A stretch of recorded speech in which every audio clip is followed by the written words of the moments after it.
All right, so here we start. I really hope that this phone and this video picks up my voice. I'll find that out after I've finished recording it, and then we'll see. All right. So, video log, journal entry, video journal entry. I don't know what to call this. Basically, it's something, some video. Date Monday 13th November 2023. Time 8:20 in the evening.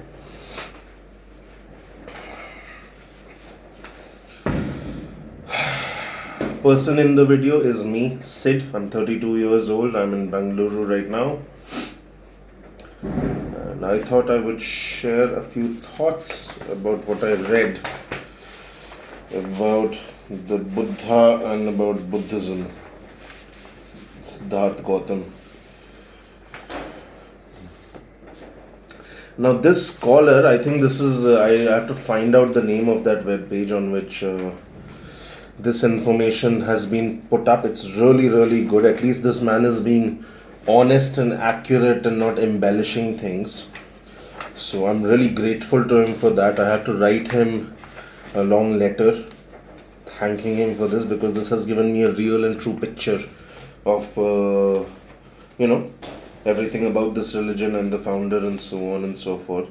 I actually have a long list of questions that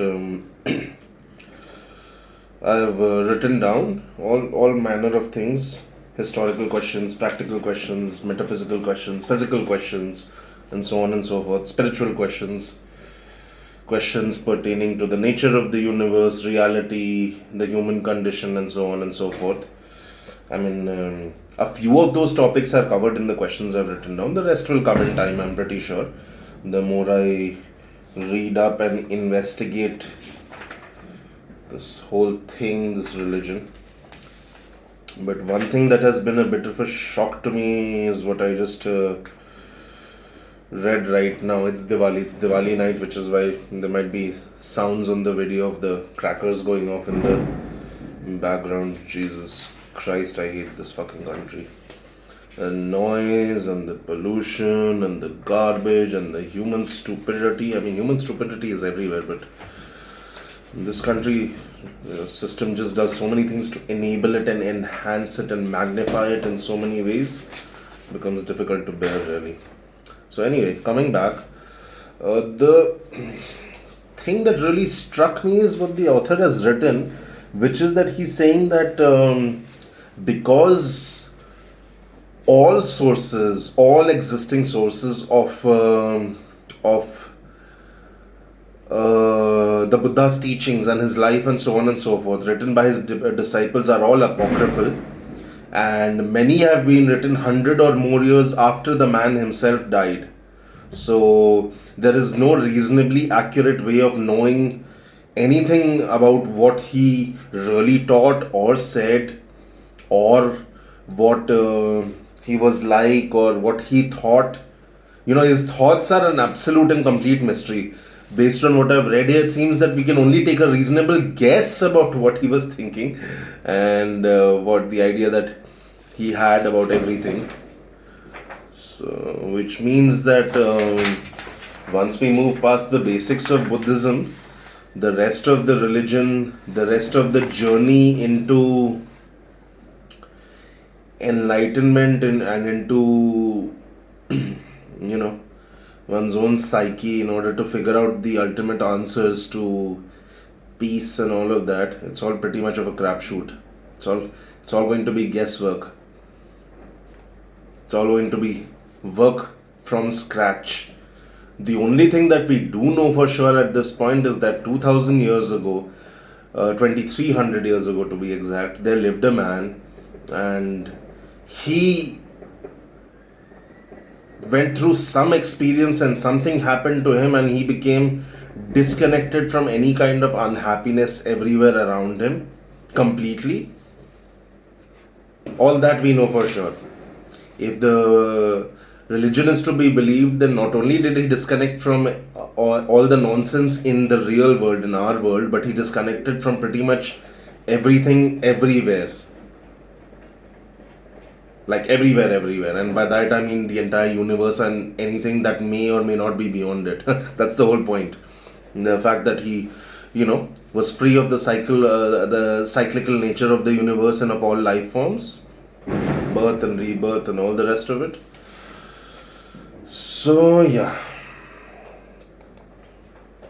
I really hope I can find answers to these questions. At least I know for a fact the question I've been searching for my whole life, how to carve your name out in history. This is one of the ways.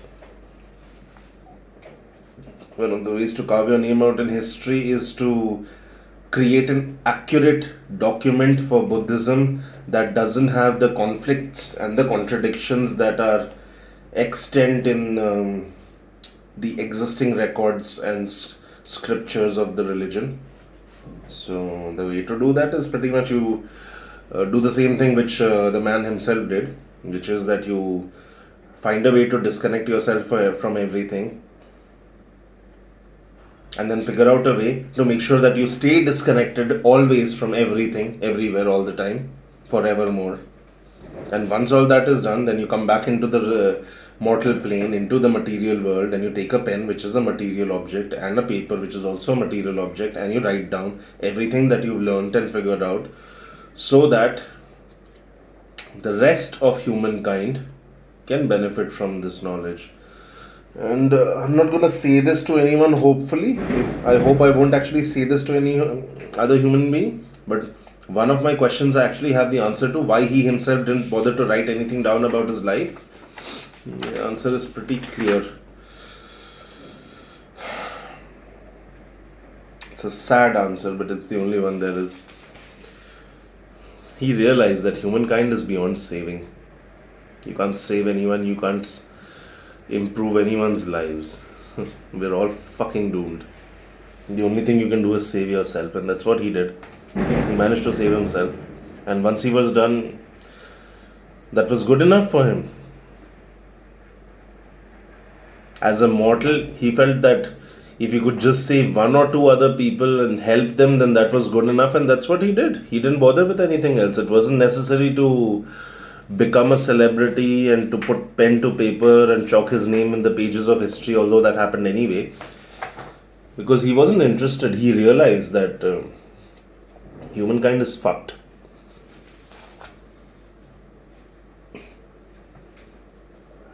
So yeah, well, let's see. Being a monk should be an interesting process. Let's see where we all end up. This is all I have to say for now. All right.